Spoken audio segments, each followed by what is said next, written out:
Hello everyone. Welcome to Unit 4. This is the last unit of well, I almost said Biology 11. Life Sciences 11. We have looked at evolution, we've talked about prokaryotes, we've talked about eukaryotes. What we're going to do now is we're going to kind of tie it all up, and we're going to talk about how organisms work with each other, how organisms interact with the environment, how populations grow and shrink. That's what we're going to be looking at today. So many really cool, interesting topics to look at here. There used to be a lot of overlap with the old curriculum of Science 10, but there's no longer any ecology really in Science 10, so you'll be learning a lot of this for the first time, which is fun. Today, we're going to talk about populations, and I'll define what a population is in a moment. You're going to need your notes for today, and then also a calculator, because we're going to be doing some simple math in order to figure out how populations grow. So here we see an image of the whole planet. Okay, ordinarily at this time I would show you a video I've got, but it's not important. It just shows the changes in the seasons. What this satellite, this is a NASA satellite, and it measures photosynthesis really. So in the oceans it's looking for the amount of chlorophyll, and then on the land is looking for how much vegetation there is in green. And what you can see as the time goes on in this animation is that the plants move back and forth, the oceans change, and there are these big patterns, these big changes that take place both seasonally and over longer periods of time. And that really is what ecology is all about. It's all about figuring out the patterns and the relationships between organisms and within organisms. And it has lots of different scales. It can start here at the very specific level, which is what we're going to start with today, which is the population. And then it works its way up to bigger and bigger categories of life, all the way up to eventually, as we'll see, the biosphere, which is the entire living surface of the Earth. And so things that happen at the larger levels affect what happens beneath them, but also the reverse is true. What happens to individual populations of organisms affects the communities, the ecosystems, and it affects the biosphere as well. And it's really, I think it's really important for us to understand our own position within this hierarchy. We've kind of taken ourselves out of nature in the sense that we no longer have predators and so on.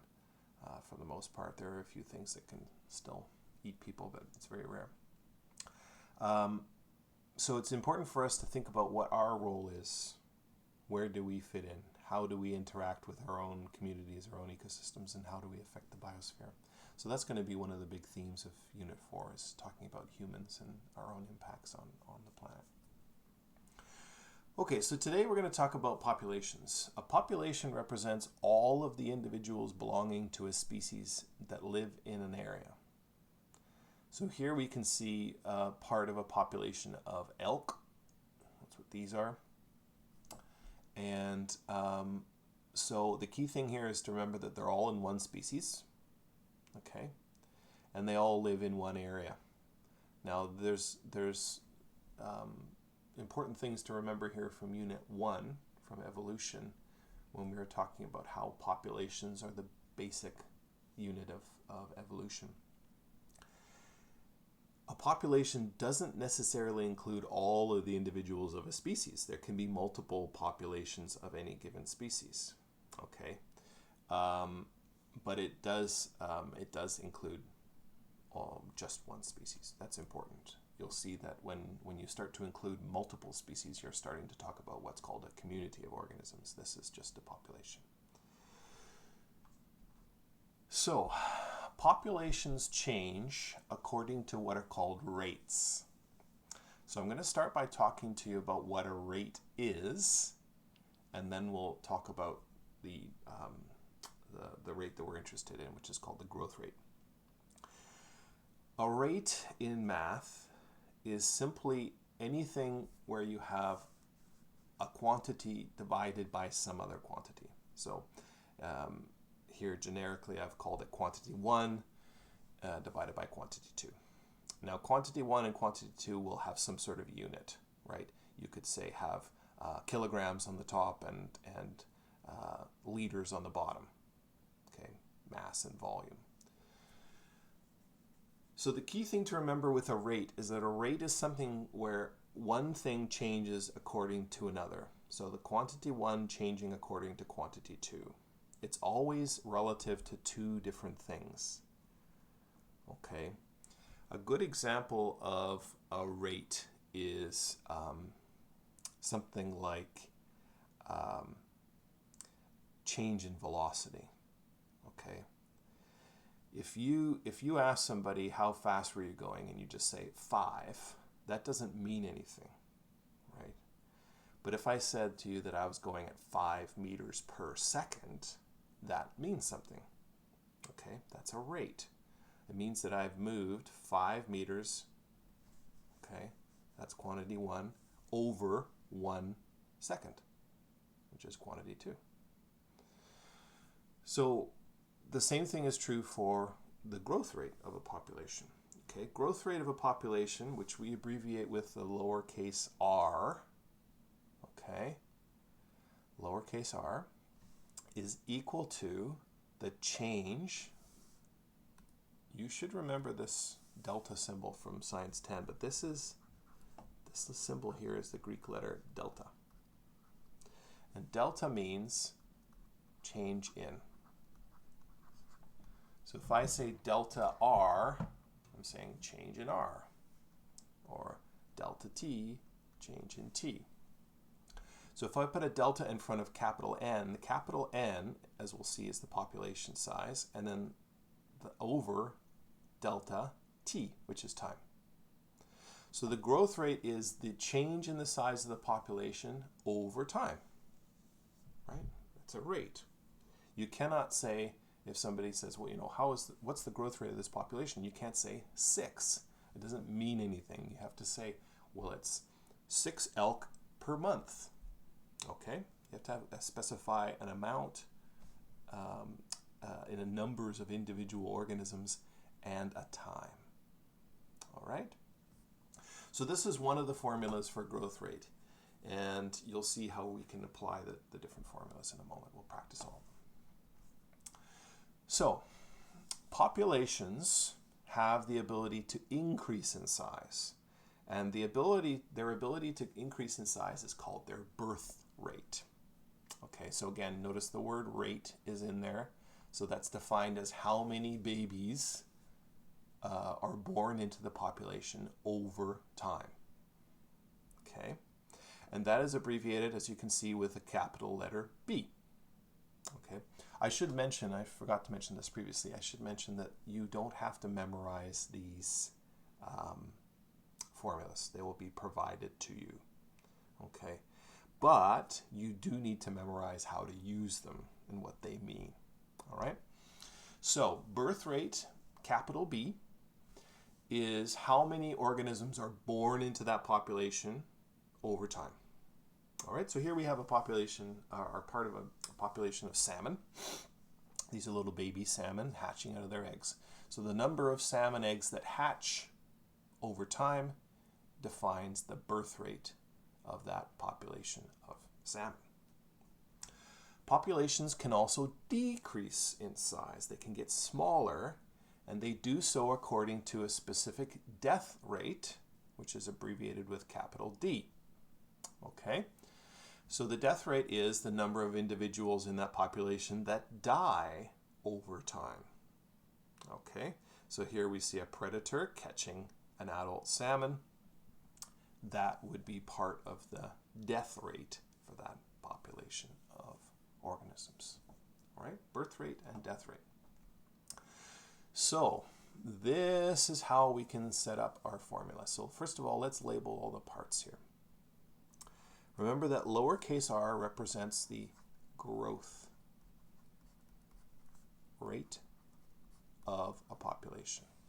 Growth rates can be positive numbers, if a population is getting bigger, and they can also be negative numbers if a population is getting smaller. Okay, so rates don't have to be positive, they can be negative as well. There are two ways of defining the growth rate. If I just gave you a number of organisms and a time, you could use this formula, which, remember, we have delta, which means the change in, okay? N, capital N, is the population size.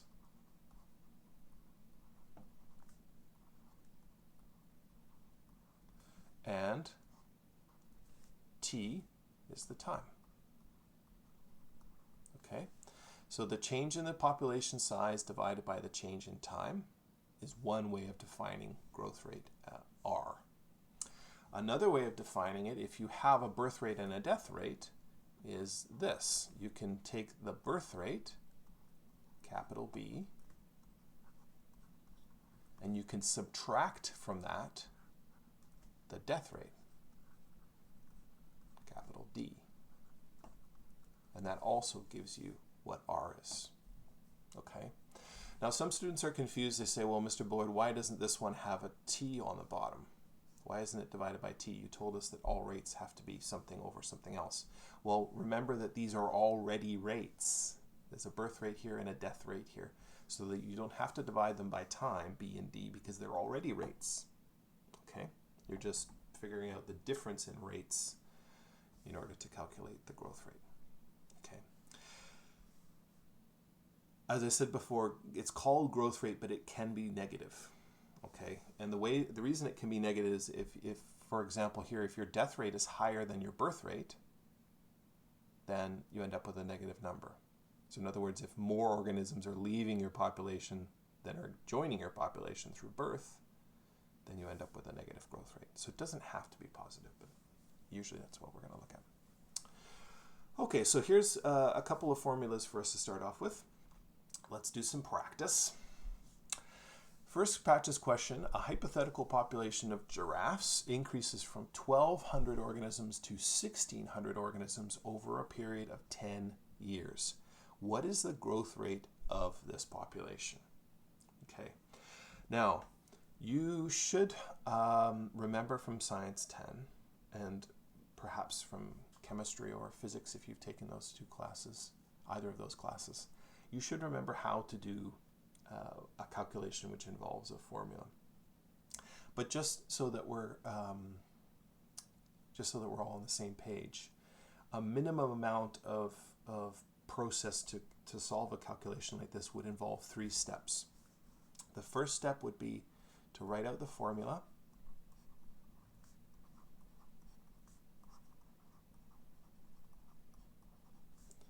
Step 2 would be to substitute values into the formula for the variables.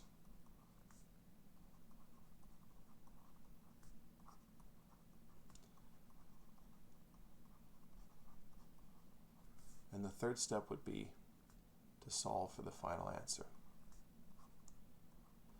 Now, if you're screaming at the screen saying, oh, that's not how Mr. So-and-so does it, fine. I know that there's multiple ways of doing this same method, but this is a bare minimum amount of work. With my 10s, I usually add a step before this, and that is to identify variables first. Okay, and I think that actually might be a valuable step for us to begin with here. So when we look at our question, we have a couple of things. One of which is we have 2 population sizes. So this is an N. Okay, and this is another N. And then here, we have a time. It says a period of 10 years. So the unit, years, tells us that this is a time. Okay? So given that this is the case, we're looking at N's and T's. If we go back to our formula, which version of the growth rate formula do we want? We can't use this one, B minus D, because we don't know what the birth rate and death rate are. But we can apply this formula, delta N over delta T. Okay? So the first step to choose the formula, we write out R equals delta N over delta T. Now some students will like to do their work like this, keep going over here, but I usually like to go down. Do you see what I mean? So I'm going to add the next step below it, and then the final step down here. All right, so what do we do for delta n? Well, remember, delta n is the change in the size of the population. So it starts off at 1,200, and then it ends up at 1,600. So to figure out the change, we take the total, or take the final number, and we subtract the original population size. Okay? And we could say giraffes. It's the unit. Or organisms or something like that. It doesn't matter what you call that. And in this case, we already have a time interval. It's 10 years. Okay. So, just a matter of calculating. Okay. And in this case, it's actually pretty straightforward. If you do the math here, 1,600 minus 1,200 is 400 giraffes. So in other words, the population has changed by 400 giraffes over that 10-year period. Okay, from 1,600 or from 1,200 to 1,600, and the time is 10 years. 400 divided by 10 is 40. Okay, so it does have units, and that's giraffes per year. So every single year, the population of giraffes has increased by 40. Okay, this is actually an average. Okay, but we don't need to go into the details of that until later. So there's our number. The growth rate of this population is 40 giraffes per year. We figure that out by figuring out the change in the population size, the final population size subtracted the original population size, and dividing that by the time. Here's a different problem. Every 3 years in a hypothetical population of toads, 45 baby toads are born and 9 toads die. What is the yearly growth rate? Okay. Now, there's a couple things to unpack here. First of all, let's look at what we were talking about. So here is talking about how many baby toads are born. All right, so that's the birth rate, capital B. And then here we're talking about how many toads die, so that's the death rate, capital D. All right, so clearly, which of the formulas do we want? We want this one. We want B minus D because we don't know the population sizes. Okay, so we can't use delta N over delta T. So R is equal to B, birth rate, minus D, death rate. Now what's interesting here, and I deliberately put this in as a little bit of a twist, is that it is quite specific. It tells us that this is for 3 years. Okay. So we have to be careful when we're done to make sure that we solve it for 3 years. All right, so firstly, B minus D, the birth rate of 45 toads for 3 years, minus, let's put a bracket around it so it's clear, 9 toads for 3 years. Okay, I have to put a 3 under both of them because they're both the same amount of time. So that's going to give me my B, 45 divided by 3, and this is going to give me my death rate, 9 divided by 3. That is, if you want to figure this out, 45 divided by 3 is 15 toads per year are born per year, minus 3 toads per year are dying. Okay, so 45 divided by 3 is 15, 9 divided by 3 is 3. All right, again, if you don't trust me, use your calculator. I'm not using my calculator here because I don't need to, but if you want to, please go ahead. 15 toads per year minus 3 toads per year. 15 minus 3 is 12.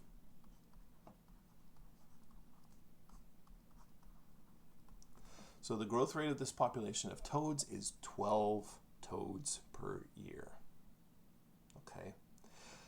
This kind of question would be really easy to do and just do 45 minus 9. But if you take 45 and subtract 9, you end up with 36. It's not the same. Okay, it's 36 toads over 3 years. 36 divided by 3 is 12. Okay. So if I was going to ask you this, again, this is deliberately a tricky question just so you see an example of it. If I was to do this, I would make it very clear what the time interval was, and I would also make it very clear here, as I did in this question, what is the yearly growth rate? I want to know how many toads per year, not per 3 years. Okay, so if your answer was 36 toads per 3 years, you might get a half mark for that, but it wouldn't be a full mark. Okay, so that's 2 different types of questions using the 2 different versions of the R formula. If a population is experiencing ideal conditions, like let's say you put a bacterium onto a sterile agar plate where it's got as much room and as much food as it could possibly eat, that population of bacteria will go through what we call exponential growth. All right? And the way that would look is that single bacterium would go through binary fission to produce 2. Those 2 would reproduce to make 4. Those 4 would reproduce to make 8. Those 8 would reproduce to make 16, and 32, and 64, and so on, and so on, and so on. Okay, this is called exponential growth. Exponential growth produces a population graph that looks like this. It's sort of a J shape, right? Looks like a J. Where it starts off low and then it very quickly begins to accelerate until it's nearly vertical. It can't be vertical because that would imply infinite population growth, but it for all intents and purposes looks like it's vertical.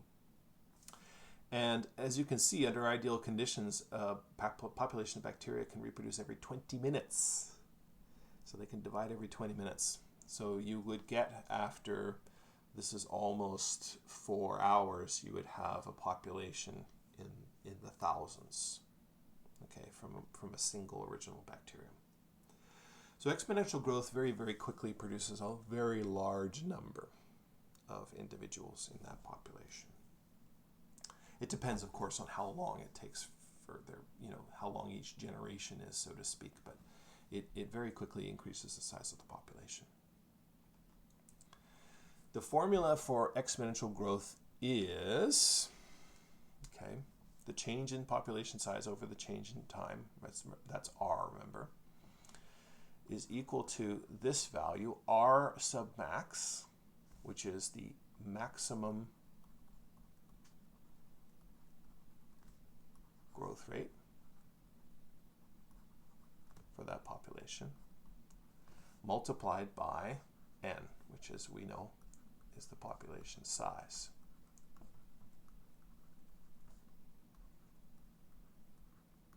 So what does this formula mean? The formula means that if for every interval of time, and each question will have its own interval, could be a month, could be 20 minutes, could be a year, the change in the population size is equal to the maximum growth rate for that population multiplied by the size of the population. Okay, and that then gives you delta N, how much the population has changed during that time interval. Okay. Don't worry, if this doesn't make sense right now, we will be practicing it. So that's the formulation for exponential growth. And the population is growing as fast as it possibly can. That's one of the key things to understand here. It's growing as fast as it possibly can because it's changing according to the maximum growth rate, R max. Okay? So let's practice one of these so you'll get a chance to see how it works. A hypothetical population of flies has a maximum growth rate of 0.05 per day. If the population has 145 flies, how many are there 1 day later? Okay. So let's stop and let's think about what we're looking at. So here we have a maximum growth rate, tells us. So this is R max. Notice that it's measured in the number of flies per day, okay, which is good because that's the unit we want for our final answer.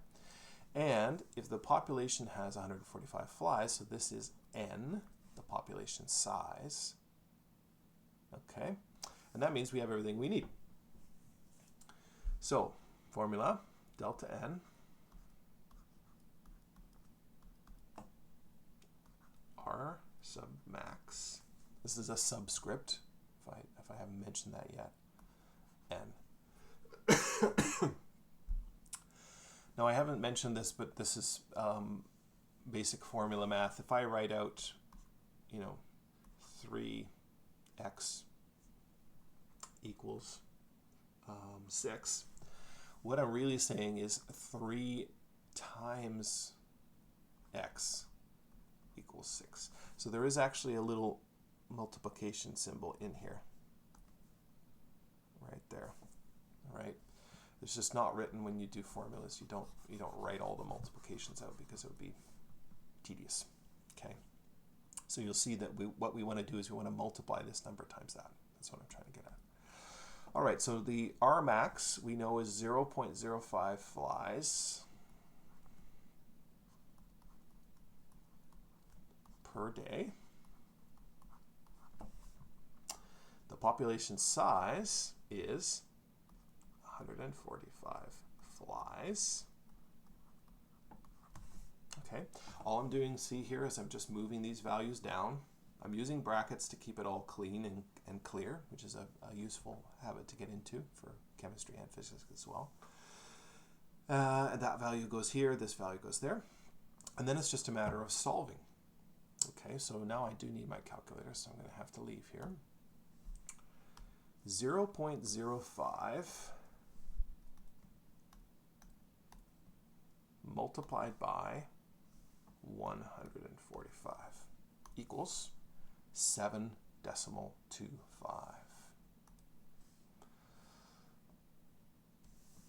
Where are my pens? There they are.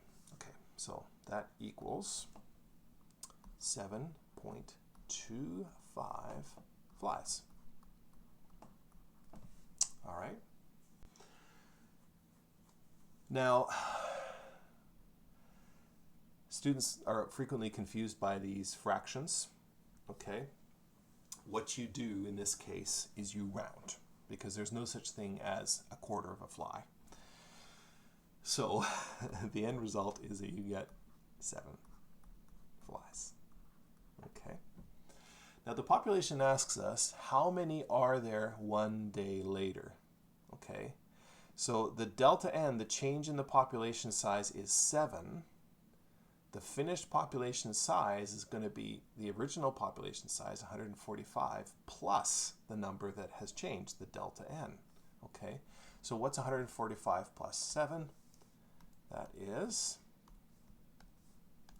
152. So the answer is there are 152 flies 1 day later. Okay, so what we've done with this formula here is we've calculated the change in the population size, the delta N, which we've rounded to 7 flies, and then we add that to the original population size that it was the day before, and that gets us 152. Okay. Now you cannot, if you're thinking about this into the next generation, as you'll see, we cannot then for the next day add 7 again, because the way that this formula works is it's R max times N. So for the following day, if we wanted to calculate what the population size would be the following day, we would have to do 0.05 flies per day times 152 flies. And it wouldn't be 7. Okay. So what you can see, I hope, is that as you go from day to day to day, as this population size N gets bigger, the number of flies added to the population gets bigger. So the two of them are feeding back on each other, and it just gets bigger and bigger and bigger and bigger, and it increases at a faster and faster rate every day.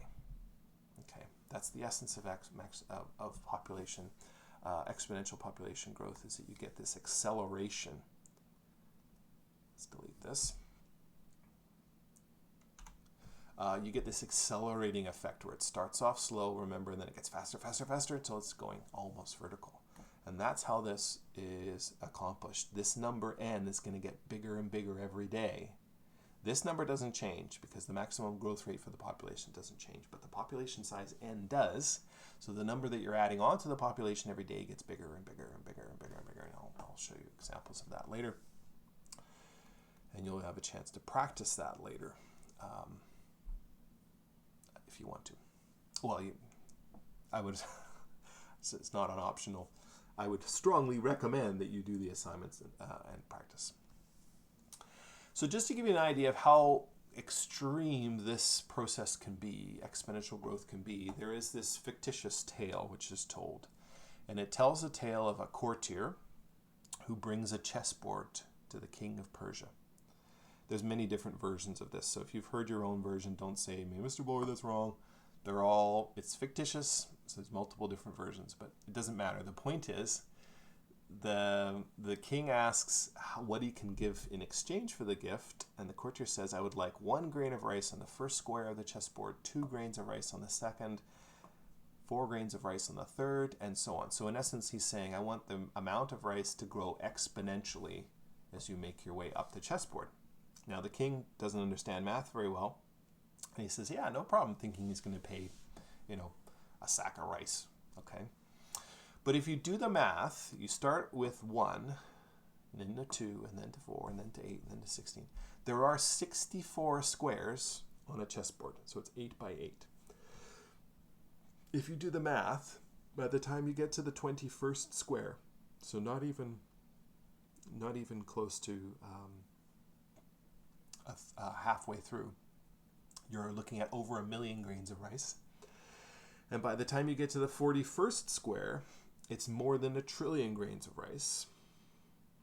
And by the time you get to the final squares, there isn't enough rice in the whole world to pay for those squares. In fact, if you calculate it, and I haven't done this, but somebody has, the 64th square has so much rice that it is a sphere of rice, which is the diameter as the distance between the Earth and the Sun. That's how much rice there is. A huge, huge, huge, huge amount of rice. So why did I tell you this fictitious story? Well, the point here is that populations of organisms cannot increase exponentially forever. There wouldn't be enough space on the planet to hold them all. Okay, if populations of bacteria continued to double every 20 minutes, we would be waist deep in bacteria after, a couple of hours. Okay, so clearly that doesn't take place. There must be something in nature which limits the growth of populations, and indeed there is. All natural populations respond to something that is called the carrying capacity. So a capacity is how much something will hold, right? If you say the capacity of a jug, you're saying how much you can get into that jug. And then carrying means how much it can carry, all right? So all populations have a capacity, a natural capacity, which defines how big their population size can be. And that is defined by the environment, okay? So why do I show you this image of locusts? Well, locusts that live in Africa, the species of locusts that live in Africa, have a genetic mechanism by which they respond to carrying capacity. When the population of locusts in an area gets to a certain size, okay, which we presume is close to their carrying capacity, the next generation of locusts that are born have a genetic difference from their parents. And this is sort of controlled by the environment, by how many locusts there are. And instead of being fairly solitary creatures like locusts naturally are, they form these enormous groups. As you can see here, thousands upon thousands of them. And rather than sticking put in one place and just munching away on vegetation, they start to fly around and they leave. Okay, so this is a natural mechanism. It causes the locusts to leave the original area in which the parent population lives, and it takes that pressure off. And then you have these enormous swarms of insects that are going around terrorizing the local farms. So carrying capacity is a really important thing for us to understand. And all, as I say, all populations have a carrying capacity, which limits how big their population can get. So populations don't grow exponentially forever. Eventually, they experience what we call logistic growth. Logistic growth is characterized by exponential growth early on. You can see it has that sort of J shape. But then as the population gets close to a value, a carrying capacity value, it begins to decrease. The population growth rate begins to decrease until eventually the growth is pretty well flat. Okay. Now, if you look at the actual data from this study, you see that populations actually usually go over this value and then go down, crash down. But let's just look at it as this idealized curve that looks kind of like that. Now, a lot of textbooks describe this exponential growth as being a J.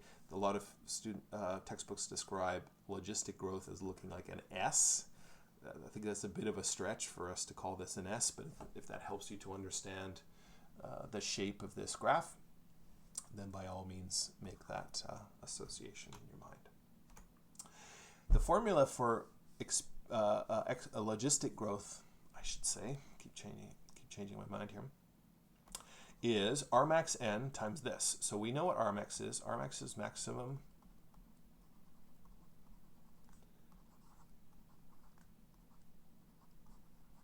growth rate. We know what n is.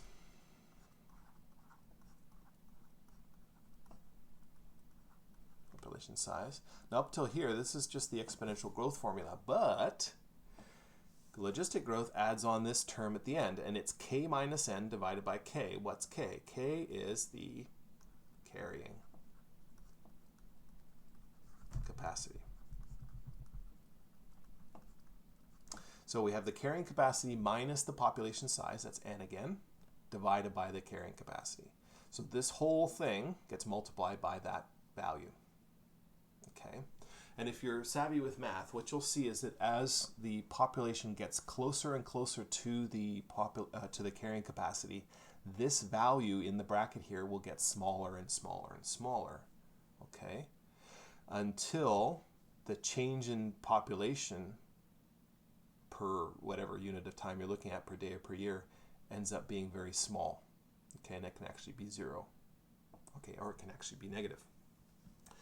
How can it be negative? Well, if the population size n is bigger than the carrying capacity, this value here on top becomes a negative number, and then you divide that by k, so it stays negative, multiply by that, so you end up with a net delta n of a negative number, a change in population size of a negative number.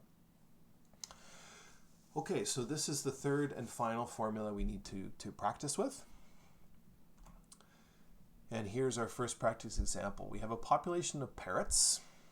They have a maximum growth rate of 0.43 parrots per year and a carrying capacity of 2,200 parrots. If the population contains 2,000 parrots, how many are there after 1 year?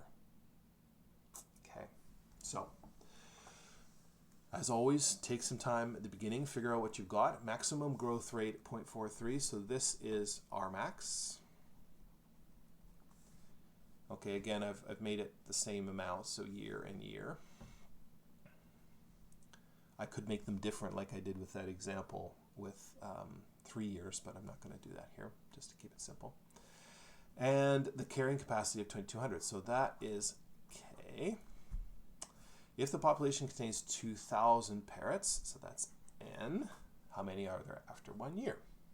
Okay, so we know what the maximum growth rate is. We know what the carrying capacity of the population is. We know what the population size is. So we have all the components that we need. So delta N is equal to R max n, k minus n over k. Okay. Again, these formulas will all be provided to you. You need to know how to use them, but you don't need to memorize the formulas. All right, substituting in. So Rmax is this value here. We're going to put it in a bracket where Rmax is in the formula, 0.43 parrots per year, multiplied by the population size, which is n, which is 2,000 parrots. And that is then multiplied by the carrying capacity, 2,200 parrots. Getting tired of writing parrots. Minus 2,000 parrots. It's n divided by 2,200 parrots. In this case, you can see, it's really hard to draw straight lines. You can see that, a bit better. The population size currently at 2,000 is currently lower than the carrying capacity, so the population should get bigger. Okay, if it was higher than the carrying capacity, it would get smaller, but in this case it's bigger, so it's going to get, or smaller, so it's going to get bigger. Equals. I'd love to be able to do this in my head, but I can't. The nice thing, I pressed the wrong button. All right, start again.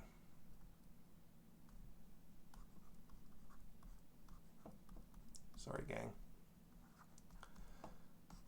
Get a chance to watch me do this all over again.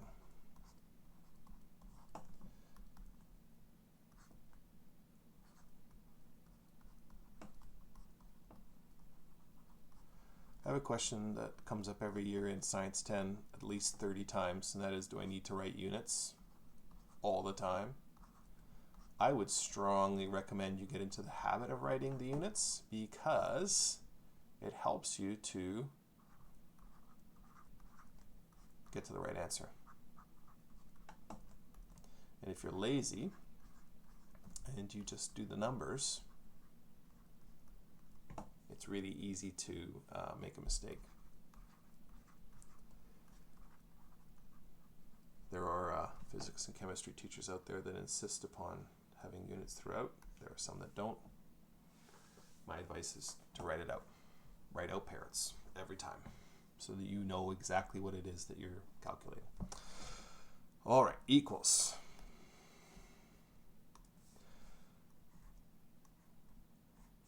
Let's move it there. Perfect.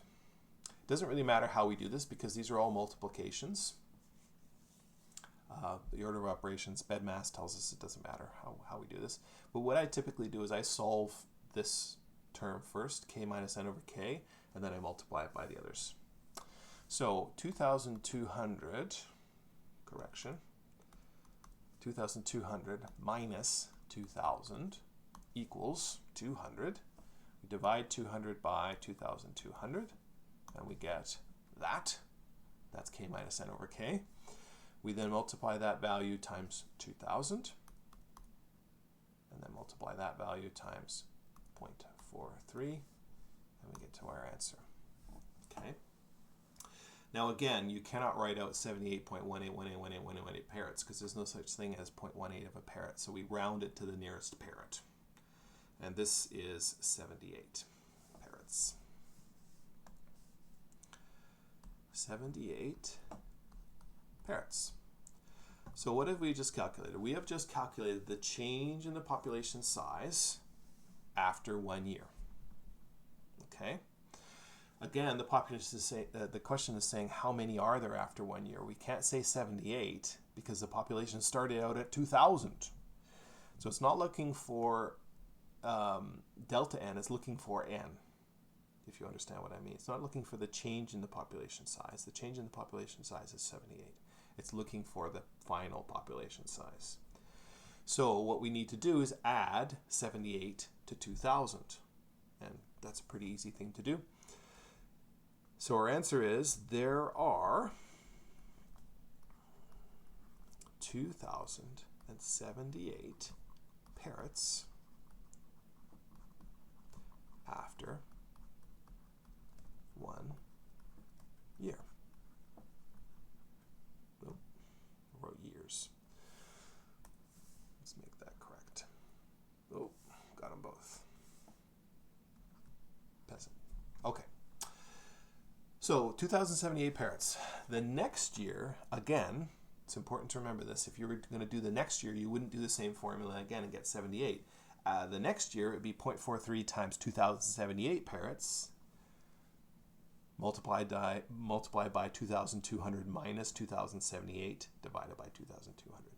So this number would get smaller in the next year, and it would get smaller again and smaller again, the closer and closer it gets to 2,200. And that's why logistic growth creates this shape. As it gets closer to the carrying capacity, which is somewhere here-ish, as it gets closer to the carrying capacity, the amount of population change, okay, the delta n gets less and less and less and less until it's basically 0. Okay. How would it be 0? Well, let's say that the population eventually reaches that ideal maximum of 2,200. The delta n for that year would be 0.43 times 2,200 times 2,200 minus 2,200 divided by 2,200. 2,200 minus 2,200 is 0, and 0 divided by anything is 0. 0 times 2,200 is 0, and 0 times 0.43 is 0. So the population change, the delta n in that year would be 0. Right? Isn't math wonderful? So what I've done with these examples is I've only shown you 1 year. What you're going to do when you do the assignment is you're going to do this, you're going to iterate this, you're going to repeat this process year after year. So you're going to get lots of practice using this formula. But you can't just use the same values in the formula every year. If you don't understand what I mean, let me know, please, and I can help you with this. I'm going to actually show you the assignment, and I'm going to show you what I mean. Let's wrap up the lesson here. There are a couple of different things in the notes which we need to understand for defining what carrying capacity is, and those are called density dependent and density independent factors. So carrying capacities are defined by certain properties in the environment which are affected by the population size, and those are called density dependent factors. Here's an example from some kind of sparrow. And what it shows is that as the number of females in an area increases, the number of chicks in their nest gets lower and lower and lower. Okay? So as the density of individuals in the population increases, the carrying capacity in effect goes down because of these density dependent factors. Well, what are some of the density dependent factors that are going to be in play here? Well, density dependent factors are things that are consumed by organisms. So food would be a big one. The more females you get in an area, the more food they're all eating, so the less food there is for everyone else. Another thing that is consumed by an organism would be space, habitat. The more females there are in an area, the less nesting spaces there are in the environment, the less opportunities there are to create a good nest. Okay? And so on. So anything that is in the environment which can be consumed, can be eaten or taken up or used, is a density dependent factor which controls how big that population can get. The other factors that can control population size are called density independent, and they are not affected by the size of the population. So here we have a population of elephants. The population of elephants living in Africa is not affected by, for example, the temperature of Africa. Okay?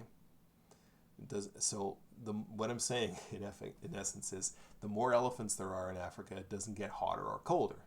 The temperature in Africa is controlled by other properties, other mechanisms, which we're going to look at in the final lesson. It is not affected by how many elephants there are. So density-independent factors like temperature are not affected by organisms. They are not consumed. It doesn't matter how many elephants there are, they're not going to change the temperature.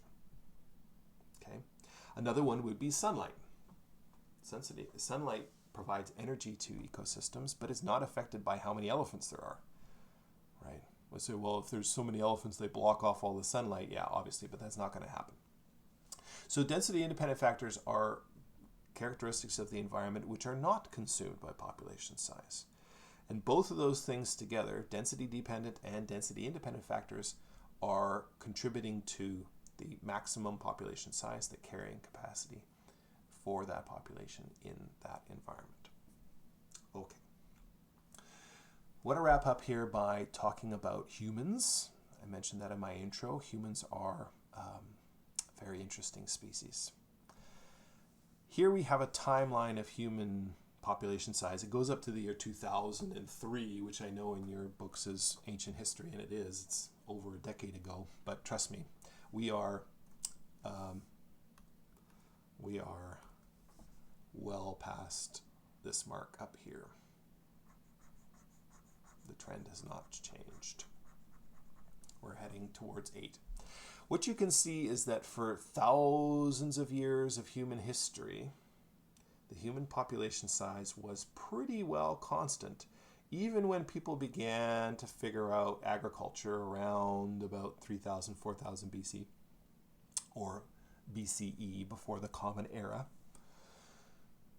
You get pretty well stable population sizes. There's dips, right? This one here, the various plagues in the Middle Ages took a big chunk out. But then all of a sudden, something happens right about there. Okay. And as you can see, it's marked here, industrial and medical advances. This is, not to brag, but this is when science appears. And now, all of a sudden, people are applying a specific way of learning about the environment to industrial problems. They're discovering the power of steam and combustion. They're applying it to medicine so that people aren't, just throwing herbs at people, but they're actually looking at what works and testing whether or not it actually does anything. And the end result, as you can see, is that we change the carrying capacity of human beings completely.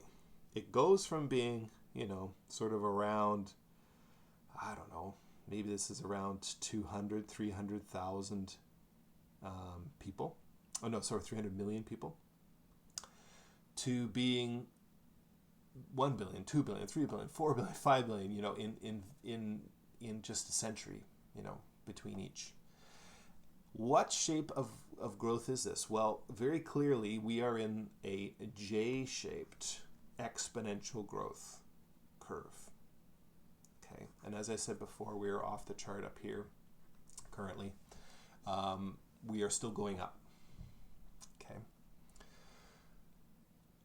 The reason that we're able to do this, remember, is that we have, using the power of science, we have artificially manipulated our own carrying capacity, increasing it, okay, by removing diseases which would ordinarily limit population size, by producing more food than would ordinarily be produced in an environment, and things like that.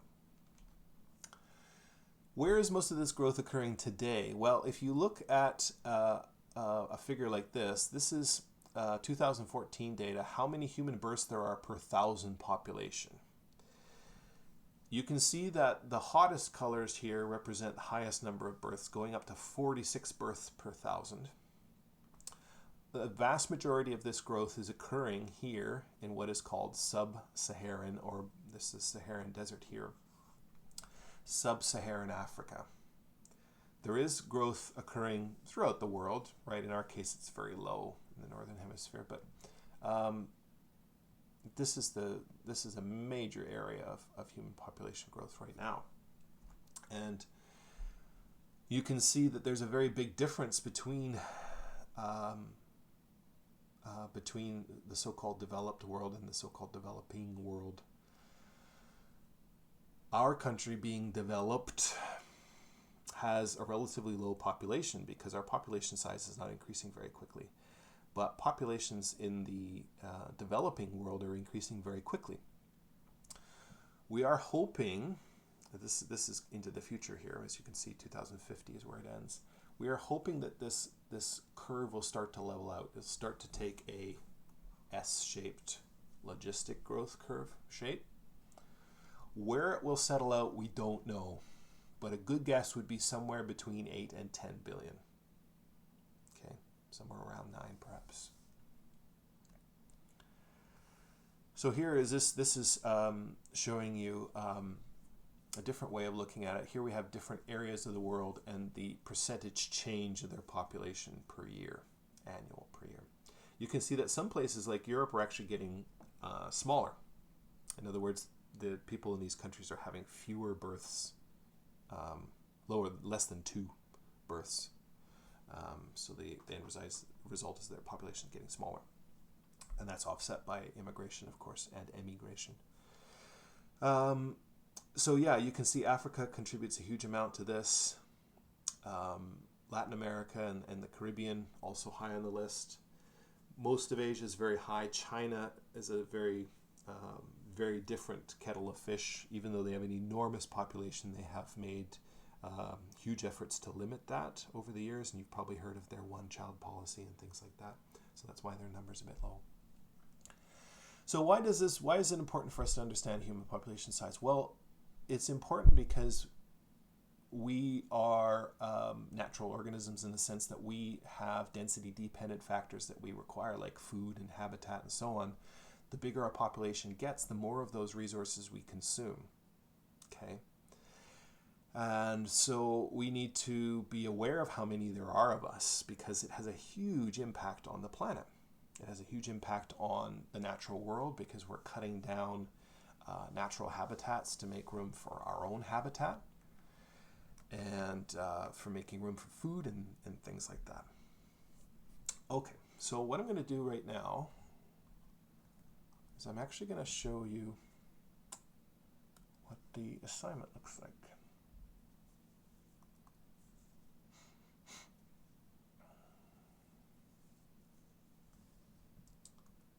Okay, so here's the first page of the assignment.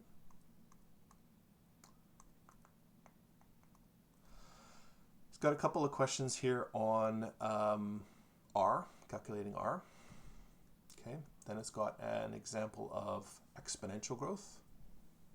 Okay, and what I did for both of these is I showed you here, and then on the second table here, I give you one or two sets of completed numbers just so that you could see how it goes from one step to the next. Okay, so if you look at this as our example, this is exponential growth. Okay, exponential growth. So the change in population, delta n is equal to R max n, the maximum population growth rate multiplied by the population size. So we start off with a population of 100 fruit flies. R max for this population is 0.4 per year. So 100 times 0.4 is 40. Now what you do is you add 40 to 100, you get 140. So for the second year, it starts at 140. And then it's 140 times 0.4, which rounds to 56. Okay? And then what do? Well, you add 56 to 140, and you keep going. All right? So you have to add this number to that number to get this number, and then you keep doing that all the way up. All right? If you have 40, 40, 40, 40, 40, 40 all the way up here, it's not going to create this shape. Okay? And the same thing is true here. So here I've broken it down into a series of steps.